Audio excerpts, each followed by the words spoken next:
Mon nom est Marie-Amel Matsas. Je suis artiste lauréate des Ateliers montréalais à Fontaine d'Arling. Je travaille à travers plusieurs médiums, mais toujours sous l'angle de la sculpture.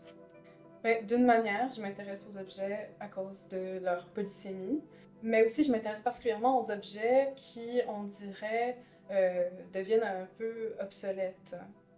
Mais j'ai comme une tendance, un peu un reverse in situ dans ma pratique, où je vais chercher des objets qui sont très spécifiques à certains contextes et dans leur présentation, je vais vraiment faire abstraction de cette spécificité-là pour comme les ouvrir vers les autres. Tu sais. Puis souvent, les objets que je vais avoir recours à vont être des objets qui sont un petit peu oubliés ou comme un peu dans les limbes de l'intérêt. Donc des orgues, des orgues qui sont voués à aller au dépotoir, par exemple. Ou quelqu'un qui a un super beau lit, qui a vécu avec toute sa vie, là, qui a une grande histoire avec cet objet-là, mais qui doit s'en débarrasser, par exemple.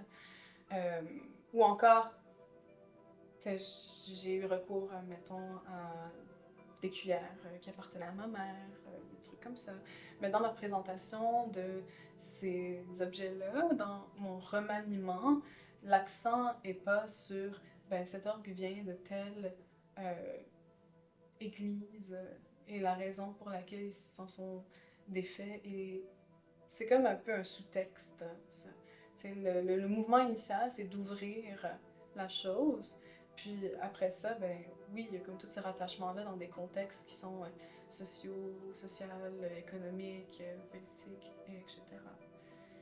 C'est un peu similaire à un mot, par exemple, dans le sens qu'un mot peut désigner plein de choses spécifiques, mais si tu fais juste regarder le mot en face, ça reflète une panoplie de réalités, et pas juste une réalité simple. Donc c'est un peu ça que j'essaie de faire à travers les différents thèmes, puis les différents objets auxquels que je m'arroge au final. T'sais. Comme le lit de ta grand-mère, là, par exemple. Ça, c'est juste le lit de ta grand-mère, ou whatever. Mais si tu fais juste regarder un lit qui a été abstrait en Lego, soudainement, ça devient le lit. Le lit où ce que tu nais, le lit où ce que tu t'es malade, le lit où ce que genre tu baises, le lit où ce que tu meurs. Ça devient ce lit-là comme symbole. T'sais. C'est plus juste comme le lit spécifique. Puis c'est ça l'intérêt dans l'abstraction. C'est que nécessairement, dans l'abstraction d'un objet comme ça, on va aller. Moi, je pense en tout cas que le spectateur va aller chercher quelque chose qui est plus, euh, plus personnel, plus intime. Puis moi, à ce moment-là, je m'efface un peu de l'œuvre, dans le sens que l'image que le spectateur a dans sa tête, c'est une image qui lui appartient complètement. Mais ce que je fais, c'est que je vais vraiment chercher l'affect. Tu sais, moi, ce qui me drive, c'est l'affect.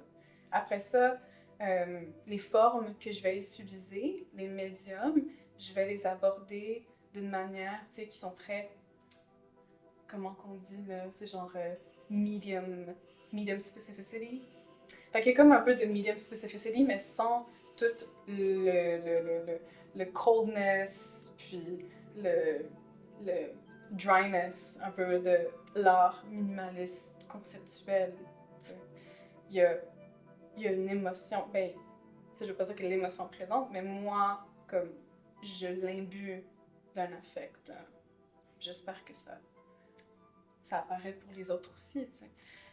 Il y a comme tellement de manières d'aborder la pratique. C'est difficile à encarcaner. Puis c'est vraiment quelque chose que je résiste aussi. Si on me demande de faire quelque chose, généralement, je vais faire l'opposé.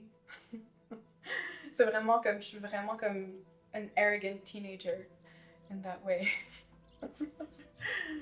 Ouais.